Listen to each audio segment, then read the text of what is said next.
దేవుడైన యేసుక్రీస్తు ప్రభు ఆశీర్వాదంతో 21 సంవత్సరాలుగా మనం ఈ సువార్త అనేక ప్రాంతాల్లో రాత్రి మనం వేమవరంలో ప్రకటించాం. ఈరోజు ఇక్కడ ప్రకటిస్తున్నాం. అనేక దేశాలు, అనేక ప్రాంతాల వారు ఈ సమయంలో మన వాక్యాన్ని వినడానికి ఆ యొక్క నెట్ ద్వారా సిద్ధంగా ఉన్నారు. వేల్పూరు ఎన్ని ప్రాంతాలకు వెళ్ళినా ఆ జన్మస్థలం అనేది ఒక అభిమానం ఉంటుంది. అలాగే చిన్నప్పటి నుంచి మనతో పెరిగిన వారి మీద ఒక అభిమానం ఉంటుంది. ఈ జయ వారి కుటుంబం, నరేంద్ర, ఈ పిల్లలందరూ కూడా మా ఎదురుగుండా ఎదిగిన వారు. నేను, జయ, లక్ష్మి ఆ యొక్క దసరాలో ముగ్గురు సద్దులు పట్టుకుని ఊరు కోసం పరిగెత్తడం, నేను వెళ్ళేదానికి ముందు చేయడం, వాళ్ళు వెళ్ళేదానికి ముందు కోసం నేను కోసం ఊరు, ఇలాగ ఎన్నో కార్యక్రమాలు, పూజలు. అంటే యేసు ప్రభు దగ్గరికి రావడానికి గల కారణం ఏంటి?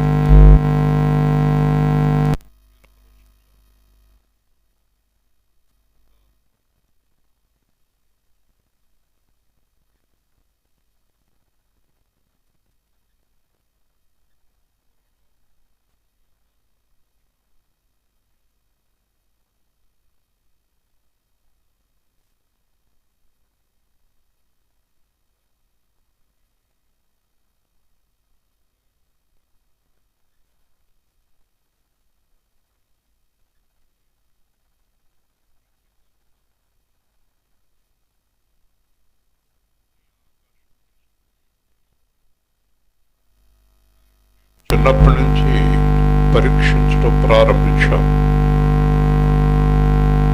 7వ తరగతిలో ఉన్నప్పుడే అసలు దేవుడు ఎవరు, మా అమ్మమ్మగారు కొలిచే దేవుడు నిజమేనా, అసలు దేవుడు ఎవరు? చాలా పెద్ద వారితో, పీఠాధిపతులతో కూడా కలిశాం. చాలా మందిని ప్రశ్న వేశాను. దయానంద స్వాముల వారు, అనేక మంది స్వాముల వారు నాకు సరైన సమాధానం చెప్పలేకపోయా. సమాధానం బైబిల్లో దొరికింది. దేవుని సమాధానం దొరకకుండా, తెలియకుండా చెప్పకూడదు. మనకు నిజం తెలియకుండా ఇంకొకరికి ఇది నిజం అని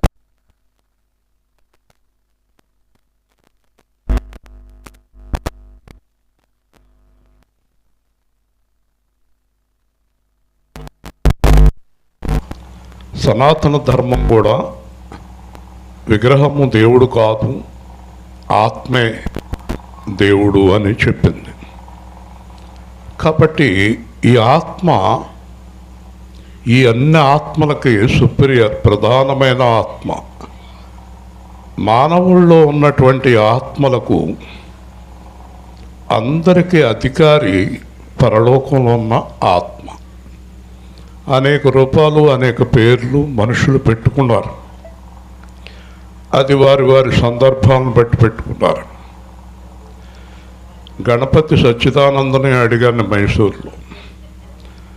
ఏమీ లేదండి, ఒక రూపం ఉంటే ఏకాగ్రత కోసం, అంతేగాని నిజమైన దేవుడు ఆత్మస్వరూపి అన్నాడు ఆయన. శృంగేరి పీఠాధిపతి శంకరాచార్యులు నాకు ప్రత్యేకంగా, ఎందుకంటే నేను ఆ చుట్టుపక్కల ప్రాంతాల్లో అధికారిగా ఉన్నాను, నన్ను ప్రత్యేకంగా పిలిచారు. పిలిచి ఆయన కూడా అన్నాడు, దేవుడు ఆత్మస్వరూపి అని.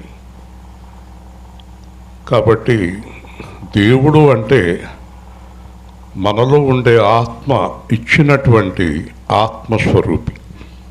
కాబట్టి ప్రభు అన్నారు, దేవుడు ఆత్మ గనుక ఆయన్ని ఆరాధించేవారు ఆత్మతోటి సత్యంతోటి ఆరాధించాలి.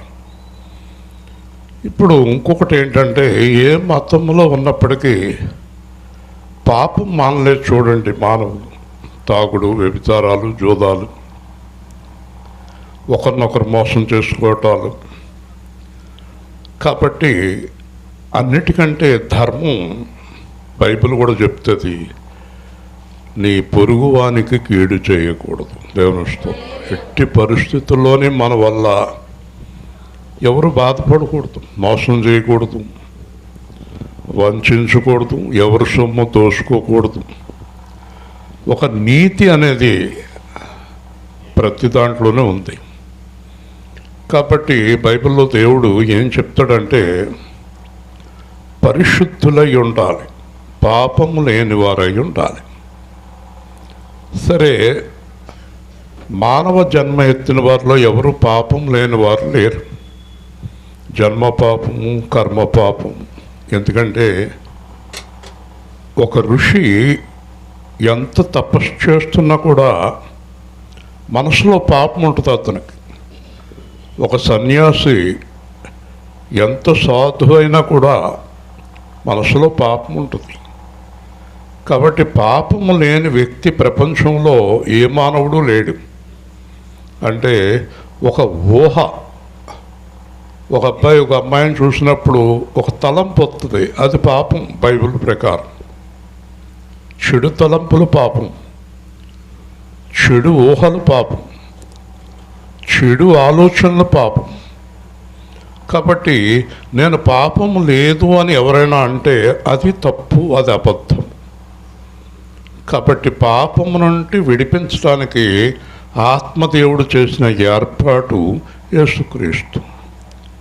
ఏ విధంగా చేశాడంటే, ఆయన పాపము లేకుండా ఒక మనిషి జన్మించి పాపము లేకుండా జీవించి ఆయన రక్తం చిందింతే దాని ద్వారా పాప క్షమాపణ అనుగ్రహించాడు. కాబట్టి ఏ మతం వారైనా, ఏ కులం వారైనా, ప్రపంచంలో మానవ జన్మ ఎత్తిన ఎవరైనా పాపము నుండి విడుదల పొందాలంటే యేసుక్రీస్తు రక్తం ద్వారా కడగబడాలి. దేవుని స్తోత్రం.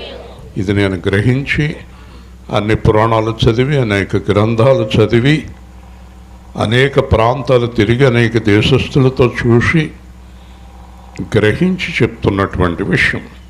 ఇది మతం కాదు, మార్గం. కాబట్టి యేసు ప్రభువుని ప్రకటించడానికి కారణం మతంలోకి రమ్మని కాదు, మార్గంలోకి రమ్మని. ఉదాహరణకి యేసు ప్రభువుని నమ్ముకున్న వారు ఎవరైనా పాపం చేస్తున్నారనుకోండి, వారికి శిక్ష తప్పదు. యేసు ప్రభువుని నమ్ముకున్న తర్వాత పాపం చేసేవారు శిక్షలోకి వెళతారు. కాబట్టి పాపం మానేయాలి, పాపం క్షమించబడాలి, పాపం మానేయాలి. అప్పుడు ఆత్మ నరకం నుంచి తప్పించబడుతుంది.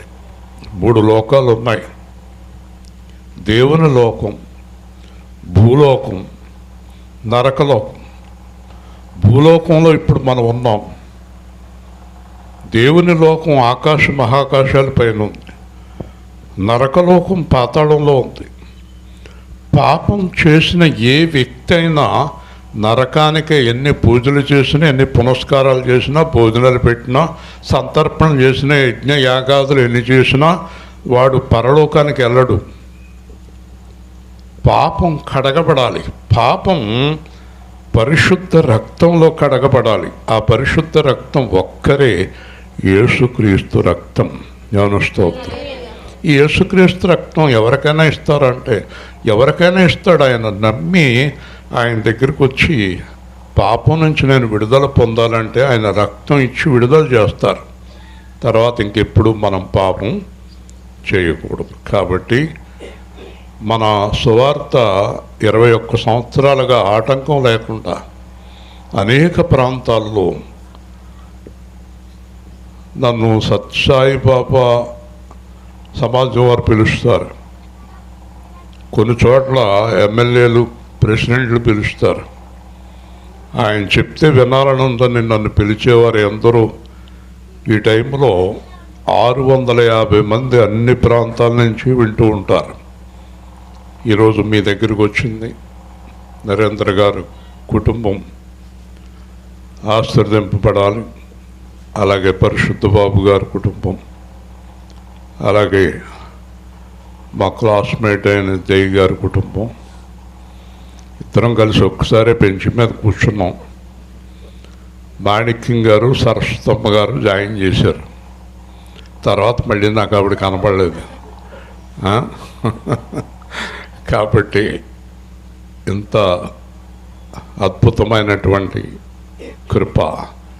ఎన్నోసార్లు ఇక్కడ ఆటంకం వచ్చింది, మరి మనం ఈరోజు ప్రకటించుకోవటానికి సిద్ధంగా ఉన్నాం. వారి యొక్క అనారోగ్యాల గురించి, వారి పిల్లల చదువు గురించి, వారి అందరి గురించి ప్రార్థన చేద్దాం. ప్రేమగల తండ్రి, జీవాధిపతి అయిన ప్రభువా, నీ ఘనమైన నామాన్ని బట్టి స్తోత్రాలు. నరేంద్ర గారి కుటుంబాన్ని దీవించి, చదువుకుంటున్న పాపం దీవించి, వారి సహోదరులందరినీ కుటుంబాలను, జై గారి కుటుంబం, నాని గారిని, త్రివేణి గారు, పరిశుద్ధ బాబు గారి కుటుంబం, ఇంకా తుంగభద్రలో వారి బంధువులు, వారి కుటుంబాలను అందరినీ కూడా దీవించి, ఈ వీధిలో ఉన్న వారిని దీవించి, ఈ గ్రామాన్ని దీవించి, సంఘాన్ని దీవించి, అవసరమైన మాటలు తెలియచేయమని యేసుక్రీస్తు నామములో ప్రార్థిస్తున్నాము తండ్రి, ఆమేన్. జీవము గల దేవా యెహోవా, జీవము గల దేవా యెహోవా, జీవము గల దేవా, ఆరాధనా ఆరాధనా ఆరాధనా, స్తుతి ఆరాధనా ఆరాధనా ఆరాధనా ఆరాధనా, స్తుతి ఆరాధనా. ఒక్క మాటలోనా భూమి ఆకాశములు, ఒక్క మాటలోనా భూమి ఆకాశములు చేసిన దేవా ఆరాధనా ఆరాధనా, స్తుతి ఆరాధనా ఆరాధనా, స్తుతి ఆరాధనా. పాపము నిండిన మానవ జాతిని, పాపము నిండిన మానవ జాతిని విడిపించుటకై మరణించిన, విడిపించుటకై మరణించిన, పరిశుద్ధ రక్తముతో విడుదల చేసిన, పరిశుద్ధ రక్తముతో విడుదల చేసిన యేసు ప్రభువా ఆరాధనా, యేసు ప్రభువా ఆరాధనా ఆరాధనా ఆరాధనా ఆరాధనా, స్తుతి ఆరాధనా. ఒక్క మాటలోన భూమి ఆకాశములు, ఒక్క మాటలోన భూమి ఆకాశములు సృష్టి చేసిన ఆరాధనా దేవా, సృష్టి చేసిన ఆరాధనా ఆరాధనా, స్తుతి ఆరాధనా ఆరాధనా, స్తుతి ఆరాధనా. వాక్య స్వరూపి, మహిమ స్వరూపి, వాక్య స్వరూపి, మహిమ స్వరూపి, దహించు అగ్ని అయిన దేవాది దేవా, దహించు అగ్ని అయిన దేవాది దేవా, ఆరాధనా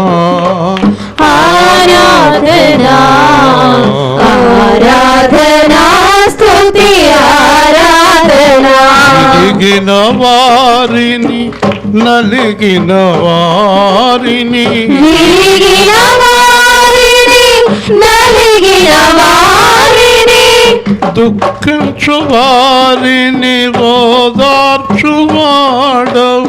దుఃఖించు వారిని ఓదార్చువాడవు రేయి పగలు తోడై ఉన్నవాడవు రేయి పగలు తోడై ఉన్నవాడవు ఆరాధన స్తుతి ఆరాధన ఆరాధన స్తుతి ఆరాధన ఆత్మతో సత్యముతో ఆత్మతో సత్యముతో ఆరాధన స్తుతి ఆరాధన ఆరాధన స్తుతి ఆరాధన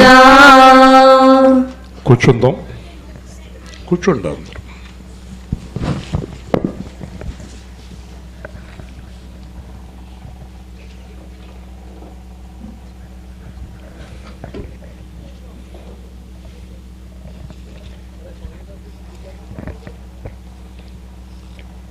మత్తయి సువార్త 11వ అధ్యాయం.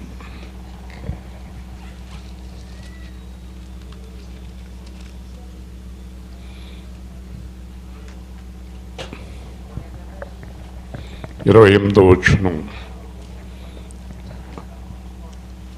శ్రద్ధగా దేవుని మాటలు వినండి. నేను ఎక్కువసేపు మాట్లాడను. రాత్రి కూడా ఒక పెద్ద కుటుంబం వ్యామవరంలో ఇంకొక అరగంట చెప్పొచ్చు కదండి అన్నాడు. ఇంకొక అరగంట నేను అన్నాను మళ్ళీ పెట్టుకోండి కావాలంటే, కానీ నేను చెప్పే టైం మాత్రం తక్కువ టైం నాకు అలవాటు. ఎందుకంటే ఎక్కువ మాటల కంటే తక్కువ మాటల్లోనే విలువ పెరుగుతుంది. మనం కూడా ఎవరితోటైనా ఎక్కువసేపు చెప్పకూడదు. నేను యేసుక్రీస్తు గురించి ఎక్కువగా చెప్పను, తక్కువగానే చెప్తాను. ఆయన కూడా చాలా తక్కువ మాట్లాడేవారు.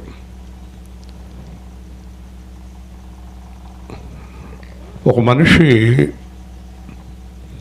ఎక్కువ మాట్లాడితే మారిపోడు. దేవిగారు చెప్పాలి, మంచి మనిషికి చెప్పండి ఒక మాట, మంచి గుడ్డికి ఒక దెబ్బ. ఊరికే పొద్దున సాయంత్రం దాకా చెప్పేసినా ఏంటో వినకూడదు అనుకున్నవాడు. అలాగే 25 సంవత్సరాల నుంచి నాకు కూడా ఉన్నవాళ్ళు కూడా ఏమీ మారలేని వాళ్ళు ఉన్నారు. వింటారా వెళ్ళిపోతారు అంతే. కాబట్టి ఇవన్నీ హృదయంలోకి వెళ్తున్నాయా లేదనేది ముఖ్యం. చేత పౌలు అన్నాడు 5 మాటలు చాలు అన్నాడు. తక్కువ మాట్లాడమన్నాడు దేవుడు. 28వ వచనం మత్తయి 11వ అధ్యాయం. ప్రయాసపడి భారము మోసుకున్న సమస్త జనులారా నా యొద్దకు రండి, నేను మీకు విశ్రాంతి కలగజేతును. నేను సాత్వికుడను, దీన మనస్సు గలవాడను కనుక మీ మీద నా కాడి ఎత్తుకొని నా యొద్ద నేర్చుకొనుడి, అప్పుడు మీ ప్రాణములకు విశ్రాంతి దొరుకును. ఏలైనగా నా కాడి సులువుగాను నా భారము తేలికగాను ఉన్నవి. ఎవరికైనా ఒంట్లో బాగోపోయినా ఏం బా అంటే నా ప్రాణానికి బాగోలేదంటారు. ప్రాణానికి బాగుంటుంది, నా ప్రాణానికి బాగోలేదు అంటారు. ప్రతి ఒత్తిడి ప్రాణం మీద పడుతుంది. డాక్టర్ గారు అంటారు అసలు అనారోగ్యానికి కారణం ఒత్తిడి, విపరీతమైన ఒత్తిడి. తెలుసా మీకు? ఈ ఒత్తిడి వల్ల బీపీ, ఒత్తిడి వల్ల షుగర్, ఒత్తిడి వల్ల అనారోగ్యం కలుగుతుంది. ఈ ఒత్తిడికి కారణం ఏంటంటే భర్త గురించి, భార్య గురించి, పిల్లల గురించి, డబ్బుల గురించి రకరకాలైనటువంటి ఆలోచనలు. ఓకే, ఒక ఎన్ని సంవత్సరాలు ఎన్ని రోజులు మనం ఆలోచన చేసినా ఒక వ్యక్తిని మార్చడం మన వల్ల కాదు. వాళ్ళు మారలేదు. కాబట్టి నువ్వు ఆరోగ్యాన్ని పోగొట్టుకున్నావు కానీ అతను మారలేదు. నువ్వు మానసికంగా కుంగిపోయావు కానీ అతను మారలేదు. కాబట్టి ఈ ఒత్తిడి దానివల్లే అనారోగ్యాలు వస్తాయి. మదనపల్లి మాకు పెద్ద ఫ్యాక్టరీ ఉండేది. ఆ మదనపల్లిలో శానిటోరియం ఉండేది, టీబీ శానిటోరియం. అక్కడ పెద్ద డాక్టర్ గారు నాకు బాగా స్నేహం. నేను ఆయన అడిగాను, ఇక్కడ వైద్యం ఏంటంటే ఏమీ లేదన్నాడు ఆయన. మరి ఎలా తగ్గుతుందండి అన్నాను. ఇక్కడ ఉండే విశ్రాంతి, చల్లని గాలి, కొండ, ప్రశాంతత. టీబీకి ఇచ్చే మందు తక్కువే కానీ ఈ ప్రశాంతత వల్ల వాళ్ళకి ఆరోగ్యం వస్తుంది అన్నాడు. హల్లెలూయా. ప్రశాంతత లేనప్పుడు నువ్వు ఎన్ని మందులు వాడినా పనిచేయవయ్యి. మానసిక విశ్రాంతి మనిషికి చాలా ముఖ్యం. అది యేసు ప్రభు చెప్తున్నాడు, ప్రయాసపడి భారం మోస్తున్న వారిలారా. 40 సంవత్సరాలు నాకు విశ్రాంతి లేదు. చాలా పెద్ద అధికారిగా ఉన్నాను 4000 మంది మీద. ఏ రోజు ప్రశాంతంగా లేను. 20 సంవత్సరాల నుంచి ఎప్పుడు ప్రశాంతంగా ఉంటాను నేను. దేవుని స్తోత్రం. ప్రశాంతత అనేది హృదయానికి సంబంధించింది. హృదయానికి సంబంధించింది ప్రశాంతత. కాబట్టి ఇక్కడ చూస్తే ఏమంటాడంటే, మీరు ప్రయాసపడి భారం మోసుకుంటున్నారు. మీ మీద చాలా భారాలు ఉన్నాయి. ఒక భారం పాపం, ఒక భారం లోకం, ఒక భారం కుటుంబం, ఒక భారం శరీరం, ఒక భారం చుట్టూ ఉన్న సమస్యలు. ఒక విషయం తెలుసా, నీకుగా నువ్వు ఏ సమస్యను పరిష్కరించలేవు. దేవుని స్తోత్రం. ఏం చేయలేం మనం ఏం చేయలేం. హరిశ్చంద్ర ప్రసాద్ గారు వాళ్ళ అబ్బాయిని అమెరికా హాస్పిటల్లో పెట్టినప్పుడు ఇక్కడ కాలు వరకు తీసేశారు. ఇంకా ప్రాణం పోయేటట్టు వెళ్ళిపోతుంది ఇన్ఫెక్షన్. ప్రసాద్ గారు చెప్పిన మాట చెప్తారు. ఆ కంపెనీలో నేను పనిచేసినప్పుడు, ఎన్ని కోట్లని ఇస్తాను మా అబ్బాయిని బతికించండి అని ప్రసాద్ గారు అడిగినప్పుడు, ఆ హాస్పిటల్ డాక్టర్ గారు, పెద్ద డాక్టర్ గారు అన్నారు, ప్రసాద్ గారు మీరు ఇంత గొప్పవారు అయ్యుండి అమాయకంగా మాట్లాడుతున్నారు. ఒకవేళ మీ అబ్బాయిని బ్రతికించాలంటే ఈ భూమిని ఆకాశం చేసిన ఆయన తప్ప ఎవరు బ్రతికించలేరు అన్నారు. గట్టిగా దేవుని స్తోత్రం చెల్లిద్దాం. కాబట్టి మనం ప్రతి విషయానికి చాలా కలవరపడిపోతాం.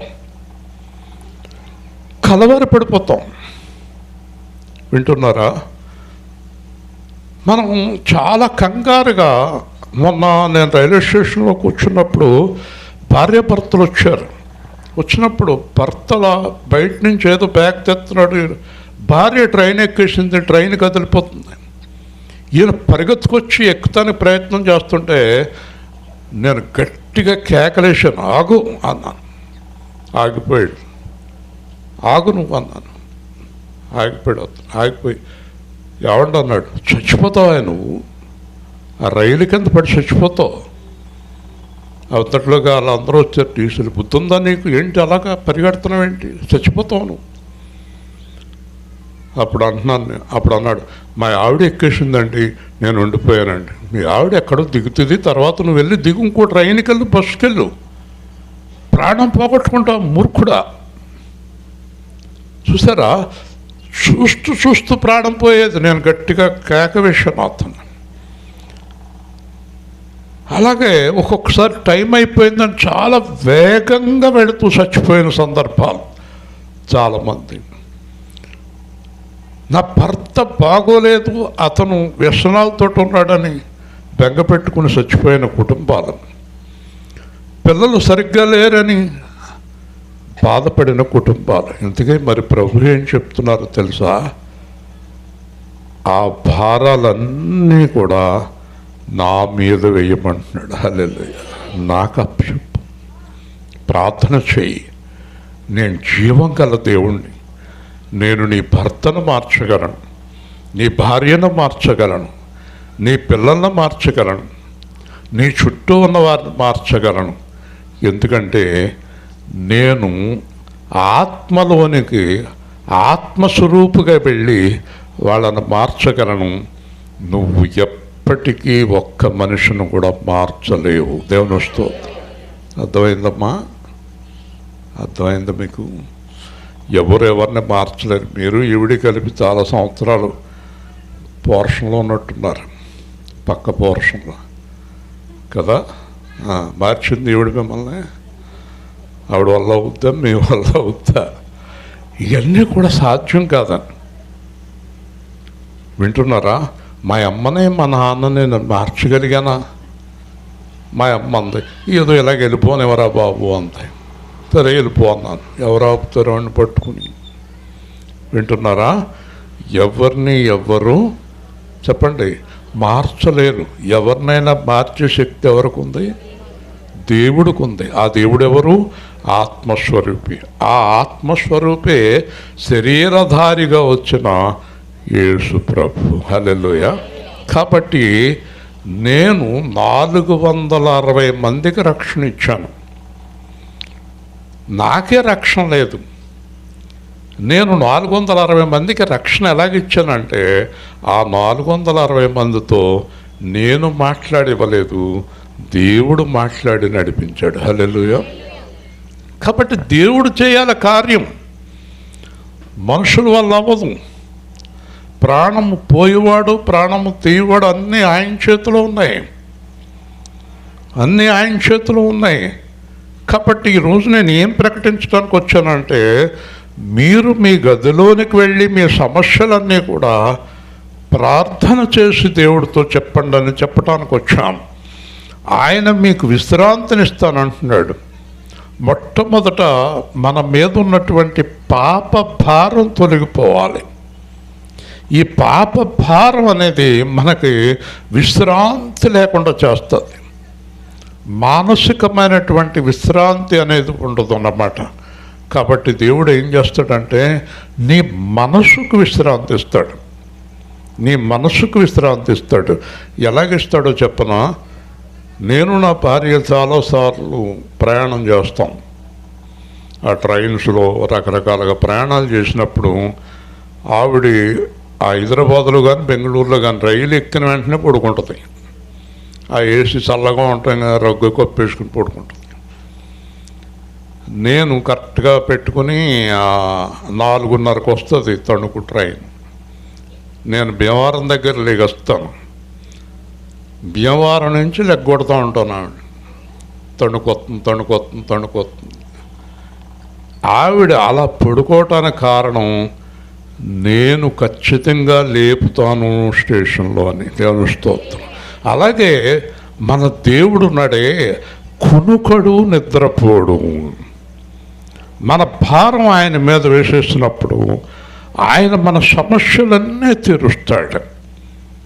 ఈ సమస్యలన్నిటికీ పరిష్కారం చూపిస్తాడు ఆయన. చాలా భయంకరమైన సమస్యలకి పరిష్కారం చూపిస్తాడు.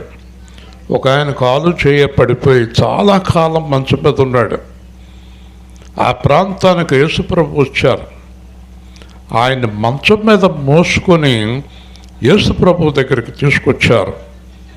యేసుప్రభు దగ్గరికి తీసుకొచ్చినప్పుడు యేసుప్రభు అన్నాడు, కుమారుడా, నీ పాపములు క్షమించబడినవి, లేచి నీ మంచం ఎత్తుకొని నడువు అన్నాడు. వెంటనే కాలు చేయి వచ్చేసింది. నేను స్తోత్రం చెప్పండి. ఈ దేన్ని బట్టి కాలు చేయి వచ్చింది? పాపము క్షమించబడిన తర్వాత. అప్పుడు చుట్టూ ఉన్న వాళ్ళందరూ పాపము క్షమించడానికి నువ్వెవరు అన్నారు. పాపం క్షమించడానికి నువ్వెవరు అన్నారు. ఆయన అన్నాడు, పాపము క్షమించుటకు దేవుడి చేత పంపబడిన దైవ కుమారుణ్ణి అన్నాడు. హల్లెలూయా. తర్వాత మంచం ఎత్తుకుని అతను నడుస్తున్నాడు. అప్పుడు అన్నాడు, మీరు అనండి ఆ మాట, ఆ కాలు చేయ మీరు ఇవ్వండి. మేము ఇవ్వలేము. కాబట్టి ఎందుకు అడ్డుపడతారు? మీరు చెయ్యరు, నన్ను చెయ్యనివ్వరా? కాబట్టి ఆ కాలు చేయ పడిపోవటానికి కారణం పాపం. కొంతమందికి అనారోగ్యాలు రావటానికి కారణం పాపం. అది మనకు తెలియదు. ఒక అతను గుడ్డివాడుగా పుట్టాడు. ఇతను గుడ్డివాడుగా ఎందుకు పుట్టాడు అని దేవుణ్ణి అడిగినప్పుడు ఇతను తల్లిదండ్రులు పాపం చేయలేదు, కానీ ఒకరోజు నేను వచ్చి కళ్ళు ఇవ్వటానికి ఇతను గుడ్డివాడిగా పుట్టాడు అన్నాడు. హల్లెలూయా. కాబట్టి మన పాపం గురించి తెలిసింది దేవుడికే. మనం ఎన్ని పుణ్యకార్యాలు చేసినా పాపం పోవటం అనేది అసాధ్యం. పుణ్యకార్యాల వల్ల పాపం పోదు, యజ్ఞయాగాదుల వల్ల పాపం పోదు, పూజలు పునస్కారాల వల్ల కూడా పాపం పోదు, బైబిల్ పట్టుకుని ప్రార్థన చేసినప్పుడు కూడా పాపం పోదు. పాపం పోవాలంటే మొట్టమొదట దేవుడి దగ్గర నేను పాపినను ఒప్పుకొని రక్షణ పొంది పాపం నుంచి విడుదల పొంది తిరిగి పాపం చేయకుండా ఉంటేనే ఆ లోకం దొరుకుతుంది. హల్లెలూయా. కాబట్టి ఏదేదో చేస్తే పాపం పోవటం అనేది అసాధ్యం. ఇక్కడ ఈయన ఈ ల్యాబొరేటరీ ఆయన ఉన్నాడు ఇక్కడ కదా, ల్యాబ్ ఆయన ఉన్నాడు కదా ఇక్కడ. ఓకే, మీకు అందరికి ఒక మాట చెప్తాను. అనారోగ్యంగా ఉన్నాడు ఒక వ్యక్తి హాస్పిటల్లో, అతనికి రక్తం కావాలి అర్జెంటు కదా, అతనికి అర్జెంటుగా రక్తం కావాలి. ఒకసారి నన్ను కూడా బి పాజిటివ్ ఏదో అడిగితే నేను ఇచ్చాను. రక్తం కావలసిన వ్యక్తి అనారోగ్యంతో ఉన్నాడు. అనారోగ్యంతో ఉన్న ఆయన రక్తం ఆయనకి పనిచేస్తుందా చెప్పండి? అనారోగ్యంగా ఉన్న ఆయనకి అనారోగ్యంగా ఉన్న ఆయన రక్తం పనిచేస్తుందా చెప్పండి? ఎందుకు పనిచేయదు చెప్పండి కదా?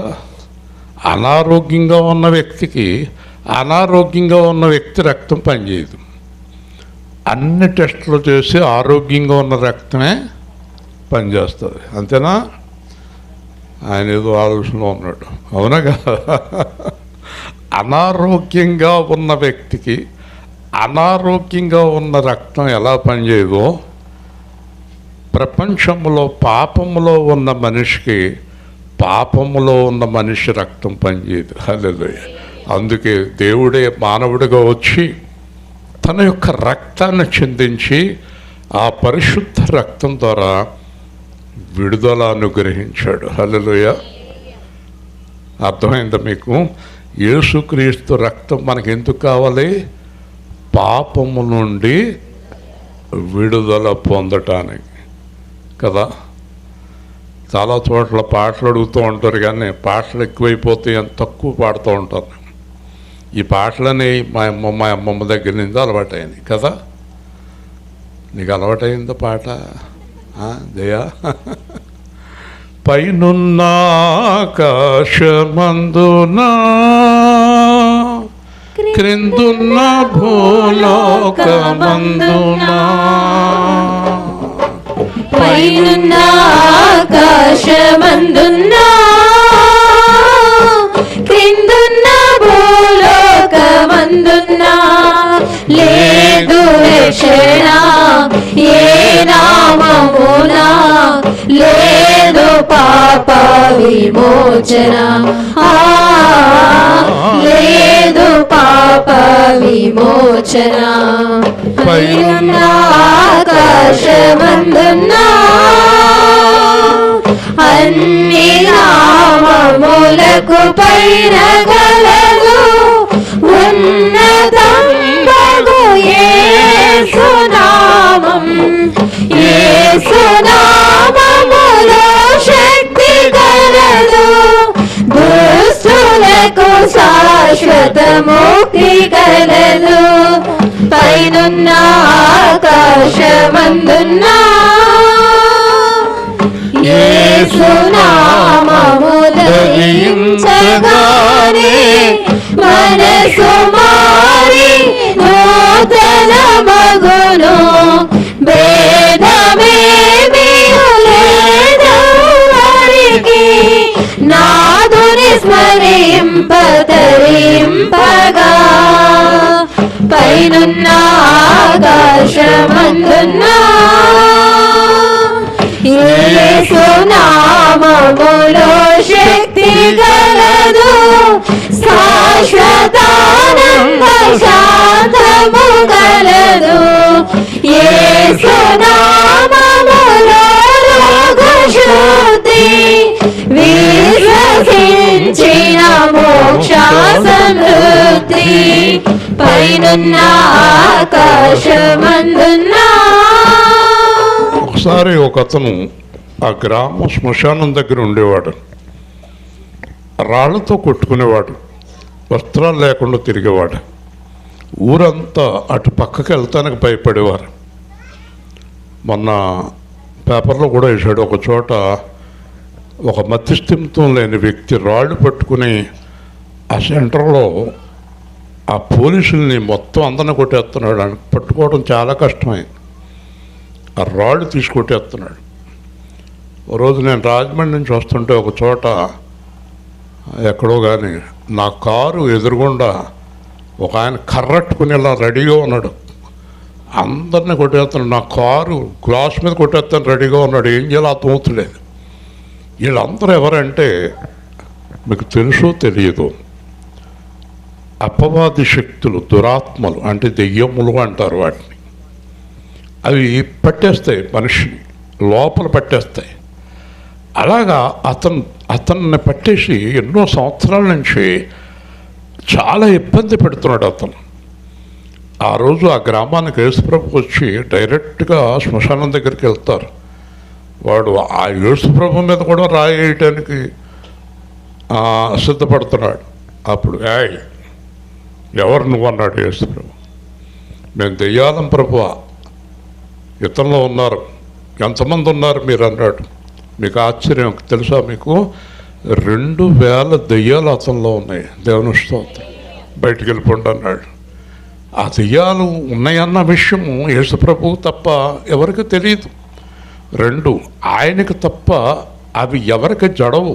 ఎందుకంటే అపవిత్రాత్మలు అంటారు వాటిని. ఈ దెయ్యములు ఎవరికి జడుస్తాయంటే పరిశుద్ధుడికి మాత్రమే, పాపము లేని దేవుడికి మాత్రమే అవి జడుస్తాయి, వేరెవరికి జడం. వెళ్ళిపోండి అన్నాడు.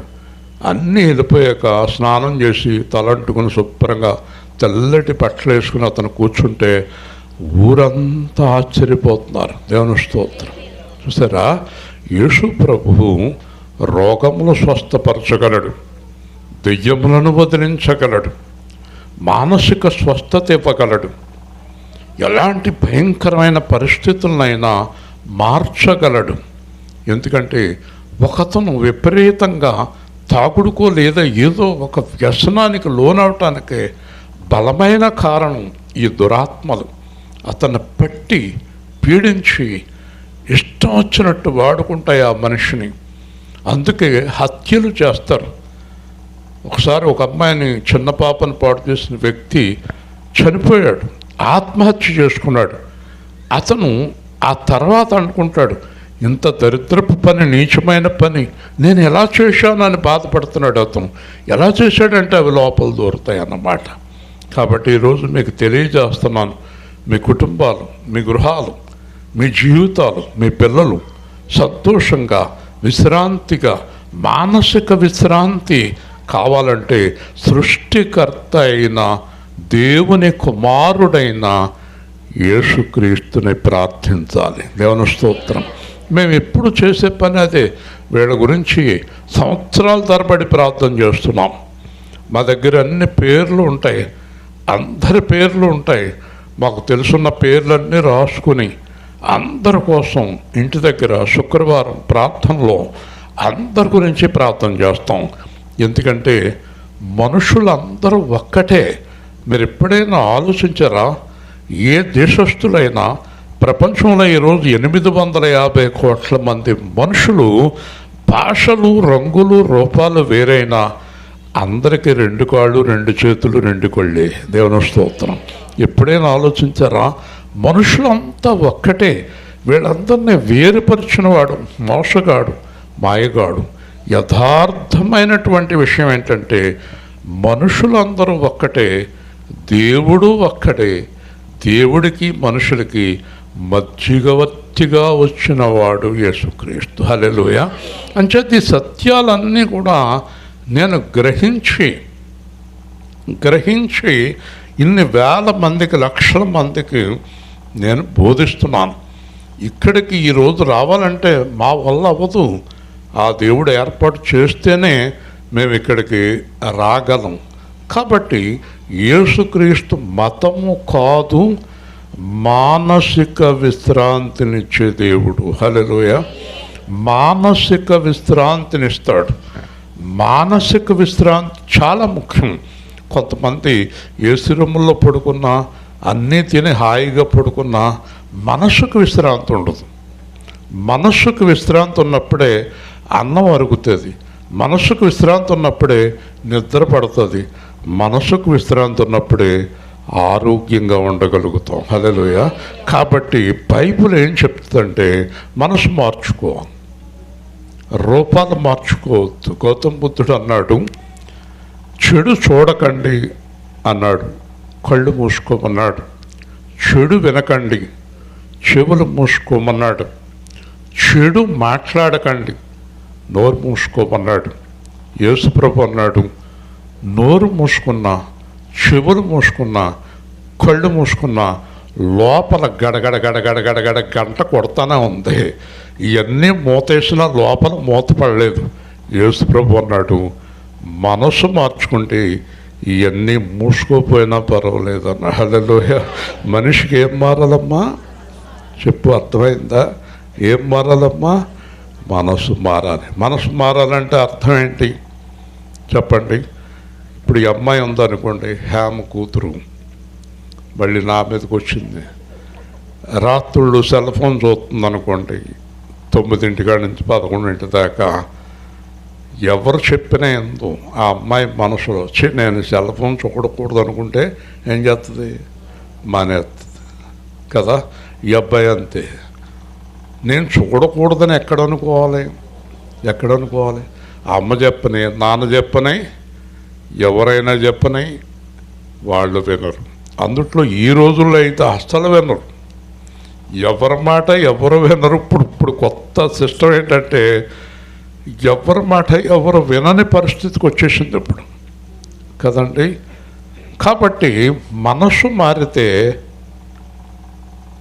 పాపం మానేస్తారు. హల్లెలూయా. ఇది పాపం అని తెలిసింది. మనసు మారితే మాంతారు, కానీ మనసు మారకపోతే చెప్పండి, ప్రపంచం అంతా తిరిగినా కూడా వాళ్ళు మారరు. ఏది మారాలి? యేసు ప్రభు ఏం చెప్తున్నాడు? మతం మారటం వల్ల 0. తెల్ల బట్టలు, ఎర్ర బట్టలు, నల్ల బట్టలు, ఆ బట్టలు, ఈ బట్టలు, ఏ బట్టలు కట్టుకున్నా 0. ఎన్ని వేషాలు వేసినా 0. ఏం మారాలి చెప్పండి? మనస్సులో నిర్ణయం రావాలి. ఏమని? నేను పాపం చెయ్యకూడదు. దేవుని స్తోత్రం చెప్పండి. నిర్ణయం ఎక్కడ రావాలి చెప్పండి? మనసులో నిర్ణయం వచ్చిన తర్వాత ముగించేస్తాం తొందరగా. మీకు ఎంత హాయిగా ఉంటుంది చెప్పనా? ఎంత హాయిగా ఉంటుంది చెప్పనా? మీ ఆయన గారు మనసు మారిపోయింది అనుకోండి, నేను ఇంక చేయకూడదని, అబ్బా వాళ్ళ ఆవిడికి ఎంత సంతోషం. వాళ్ళ ఆవిడ మనసు మారిపోయింది అనుకోండి, వాళ్ళ ఆయనకి ఎంత సంతోషం. పిల్లల మనసు మారిపోతే తల్లిదండ్రులకి చెప్పండి ఎంత సంతోషం. చెప్పండి, అంతేనా? మనసు మారకపోతే ఎవరికి సంతోషం లేదు. దిగులు, గుండెల్లో దిగులు. నా కొడుకు ఇంటికి ఎలా వస్తాడో, నా భర్త ఇంటికి ఎలా వస్తాడో, నా పిల్లలు ఇంటికి ఎలా వస్తారో. నేను బెంగళూరు, హైదరాబాదు ఫ్లైట్లో, కారులో వెళ్ళిపోయి ఎప్పుడో చూడండి, అప్పటికి నాకు యేసుప్రభు తెలియదు. ఎప్పుడు 1 గంట 2, 3 ఆ టైంకి వస్తే ఈవిడి రాత్రంతా ప్రార్థన చేసేది ఏంటంటే ఏ యాక్సిడెంట్ అవుతుందో, ఎక్కడ పడిపోతారో, ఏం దొరుకుతుందో ఏంటో అని ఎప్పుడు భయపడుతూ ఉండేది. గుండెలు డమ్మ కొట్టుకుంటూ ఉండే, ఏ పరిస్థితిలో వస్తారు, ఏమైపోతారో, ఏం దొరుకుతుందో ఏంటో అని భయపడుతూ ఉండేది. ఈ మధ్యన ఈవిడి 20 సంవత్సరాల నుంచి నిద్రే నిద్ర. నేను లెగ్గొడతాను లేకని ఇలాగ అంటది, లెగ్గొడతాను హూండు అంటది. ఎందుకంటే మనసులో ఏది లేదు. ఇప్పుడు నా భర్త ఎక్కడికి వెళ్ళినా యేసు ప్రభు ఇంటికి తీసుకొచ్చేస్తాడు. గట్టిగా చెప్పండి హల్లెలూయా. కాబట్టి ఎంత సంతోషంగా ఉంది దేవుడికి. 40 ఏళ్ళు ఎంత బాధ, 20 ఏళ్ళు ఎంత సంతోషం, ఆలోచించండి. కాబట్టి మీ జీవితాల్లో సంతోషం సమాధానం కావాలంటే అమ్మగారు, భారతి గారు మీ పేరు, ఇందాక నుంచి ఈవిడ అనుకుని తెగ చెప్పేస్తున్నాను. ఏమ్మా మీరా, కూర్చోండి. ఫోన్లో ఎవరైతేనండి, ఆవిడ కూడా మా సొంతలో ఉన్నట్టున్నారు, కొన్నాళ్ళు ఉన్నారు కదా. మీరు అందరూ ఒక్కలాగా ఉంటారు, 5గురు అంటే కదా ఇందా చెప్పింది. ఎవరేంటో తెలియదు వాళ్ళ ఆయనకి తప్ప. కాబట్టి మనస్సు హాయిగా పెట్టుకోండి, ప్రశాంతంగా పెట్టుకోండి. మీరు ఒకవేళ పరీక్షించాలనుకుంటే మీ గదిలోనికి వెళ్ళి యేసు ప్రభువుకి ప్రార్థన చేయండి. నువ్వు దేవుడు వంట కదా, దైవ కుమారుడు వంట కదా, విశ్రాంతి ఇవ్వడానికి వచ్చావంట కదా, నా భర్తను మార్చడానికి వచ్చావంట, నా పిల్లల్ని మార్చడానికి వచ్చావంట. మార్చడం అంటే మతం కాదు, హృదయం మార్చడానికి వచ్చావంట కదా. మరి పాపంలో ఉన్న నా కుటుంబాన్ని మంచిగా మార్చేయి ప్రభువా, హల్లెలూయా. అలాగ అడగటం వలన మనకేమి తప్పేముంది? ఆయన అడగటం తప్పేముంది? ఆయన ప్రార్థించడం తప్పేముంది? కాబట్టి ఇక్కడ అంటాడు, నేను మీకు విశ్రాంతినిస్తాను. విశ్రాంతి అంటే ఇప్పటి వరకు చెప్పాను, మానసిక విశ్రాంతి. అబ్బాయి హైదరాబాద్లో ఉన్నాడు, అమ్మాయి తణుకులో ఉంది. మేము చాలా ప్రశాంతంగా ఉంటాం, వాళ్ళు హాయిగా ఉన్నారు, చక్కగా ఉన్నారు. విశ్రాంతి లేదు. ఆ అబ్బాయి బాగోలేదు, లేదా అల్లుడు బాగోలేదు, అమ్మాయి బాగోలేదు, కోళ్ళు బాగోలేదు అంటే మాకు విశ్రాంతి ఉండదు ఇక్కడ. అయ్యో అక్కడ ఇక్కడ ఎలా ఉన్నారు చెప్పండి.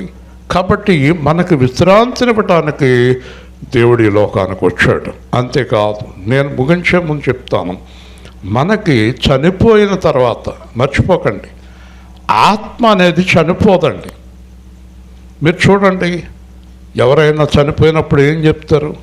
ఆయన ప్రాణం పోయింది చెప్పండి. ప్రాణం పోయింది. ఎక్కడ పోయింది తెలీదు. ప్రాణం పోయింది, ప్రాణం వచ్చింది, ప్రాణం పోయింది. దాని పేరు ఆత్మ. ఆత్మ శరీరాన్ని వదిలి వెళ్ళిపోతుంది. ఎక్కడికి వెళ్తుంది? దేవుడి దగ్గరికి వెళ్తుంది. ఎక్కడి నుంచి వచ్చింది? దేవుడి దగ్గర నుంచి వచ్చింది. వెళ్ళిన తర్వాత ఈ శరీరంతో చేసిన కార్యాలన్నింటికీ దేవుడు శిక్ష విధిస్తాడు. అదే నరకం. అదే ఆ పాపం లేకుండా ఆత్మ దేవుడి దగ్గరికి వెళ్తే శిక్ష లేదు. కాబట్టి యేసుక్రీస్తునందు ఉన్న వారికి ఏ శిక్ష లేదు. మరి చనిపోయిన తర్వాత విశ్రాంతి తెలుసా మీకు? చనిపోయిన తర్వాత నరకంలోకి వెళ్ళిన ఆత్మకి విశ్రాంతి ఉండదు. చనిపోయిన తర్వాత దేవుడి దగ్గరికి వెళ్ళిన ఆత్మ విశ్రాంతిగా ఉంటుంది. హల్లెలూయా. అలాంటి విశ్రాంతిలోనికి నడిపించడానికి యేసు ప్రభు వచ్చాడు. ఒక్కోసారి ఏమవుతుందంటే, మనం ఆవిడ కోసం సువార్త పెట్టామనుకోండి, ఈవిడికి అర్థమైపోవచ్చు. నేను చాలా చోట్ల ఒకడి కోసం పెడితే ఇంకొకటి రక్షణకు వచ్చేసారు. అది కూడా ఆశ్చర్యంగా ఉంటుంది. ఎందుకంటే ఆవిడ కంటే ఎక్కువ శ్రద్ధగా ఉంటుంది ఈవిడ. దేవుని స్తోత్రం తెలియదు. హల్లెలూయా. తెలియదండి. ఈ మా జయం ఉందే, ప్రపంచంలో ఇంకా ఏ మీటింగ్లోనూ కూర్చోదు, నా మీటింగ్లోనూ కూర్చుంటుంది. ప్రేమతోటి, మా ఇద్దరి మీద చాలా ప్రేమ ఈవిడికి. కాబట్టి ఇదంతా కూడా దేవుని ఏర్పాటు. ఎవరిని మార్చలేరు, మనుషుల వలన సాధ్యం కాదు. మూర్తిగారు అంట ఆడ మార్చారన్న మాట తప్పు. మూర్తిగారు మార్చారన్న మాట ఎందుకు తప్పు అంటే, మా అమ్మ మా నాన్న మారలేదు కదా. మరి దేవుని స్తోత్రం. ఒకరిని ఒకరు చెప్పండి మార్చలేరు. గుర్రాన్నంట అది నీళ్లు తాగకూడదు అనుకుంటే నీటిలో మూతి ముంచినా తాగదండి, బిడాయించి కూర్చుంటుందంటది. మనిషి ఇంకా గట్టోడండి. ఆడు చేయకూడదు అనుకుంటే ఆ మనిషి అతను మీరేమీ చేయించలేరు. ఎందుకంటే సందర్భాన్ని బట్టి చెప్తున్నాను. మా చుట్టాలు ఆవిడ ఆ కూతురుతో చెప్పిందన్నమాట, నేను బతికుండగా నీ చేత్తో నీళ్లు తాగనంతే. ఏదో గొడవ వచ్చి ముసలావిడండి, పెద్దవాడు అయిపోయింది, మంచం మీద పడుకుంది. ఏడుతుంది కూతురు. నేను వెళ్ళాను. నీళ్లు కూడా తాగనంటుంది అంతే. అతను అంత పట్టుదల ఏంటమ్మా, అలా చచ్చిపోతుందేమో, చచ్చిపోయినా సరే నేను నీళ్లు తాగనందంట ముసలావిడికి. 80 ఏళ్ళు ఆవిడికి. పట్టుదల చూడండి ఎలా ఉంది. అలా పడుకుంది మంచం మీద. నేను చిన్న ప్రార్థన చేసి గ్లాసులో చిన్న గ్లాసుతో నీళ్లు చెంచాతో తీసి నోట్లో పోసాను. ఇలా చూసాను. నేను నీళ్లు తాగనన్నాను, దీనింట్లో నీళ్లు తాగను. వాళ్ళ అమ్మాయిన మళ్ళీ అది పొయ్యి మంది ఆ నీళ్లు నిన్ను అంటుంది. ఇదేంటి ఎంత బాగున్నావు, చచ్చిపోతాను. చచ్చిపోయినా సరే తాగనంది, చచ్చిపోయింది. అంటే చెప్పండి, మనందరికీ ఉన్న గొప్ప శక్తి ఏంటంటే ఏదైనా చెయ్యాలనుకుంటే మనం చెయ్యలేదంటూ ఏమీ లేదు. అందులో ముఖ్యంగా ఈ మగోళ్ళ కంటే ఆడోళ్ళకి పట్టుదల. ఇంకా దాంతో మాట్లాడినందంటే ప్రపంచంలో ఎక్కడ కనపడినా సరే మాట్లాడదంతే. దేవుని స్తోత్రం. నేనేం చెప్పదలుచుకున్నానంటే ఈ పట్టుదల మంచి కోసం వాడండి, దేవుడి కోసం వాడండి. ఈ రాత్రి ఒక పట్టుదల పట్టండి.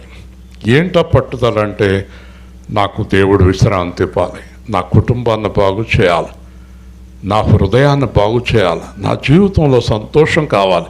ఇంతవరకు నాకు నిజమైన సంతోషం లేదు ప్రభువా, నువ్వు నిజమైన దేవుడు అయితే, మీరు ఇలా కూడా అడగండి, నువ్వు నిజమైన దేవుడు అయితే నా భర్తకి, నా పిల్లలకి, నా కుటుంబానికి విశ్రాంతి, సంతోషాన్ని, సమాధానాన్ని యేసు ప్రభువు ఇక్కడ నీ హృదయానికి విశ్రాంతి ఇవ్వగలడు, అక్కడ నీ ఆత్మకు విశ్రాంతి ఇవ్వగలడు. హల్లెలూయా. కాబట్టి చివరిగా, నేను సాత్వికుడను, దీన మనస్సు కలవాడను, మీ మీద నా కాడి ఎత్తుకున్న యుద్ధ నేర్చుకోండి, మీ ప్రాణాలకు విశ్రాంతి దొరుకుతుంది అంటున్నాడు. మంచితనం, సమాధానం, శాంతం, సంతోషం. యేసుప్రభు పద్ధతి ఏంటో తెలుసండి, ఎవరిని ద్వేషించకూడదు.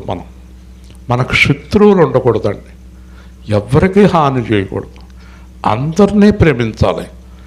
మనకి హాని చేసిన వారిని కూడా ప్రేమించాలి, మనకి కీడు చేసిన వారిని కూడా ప్రేమించాలి.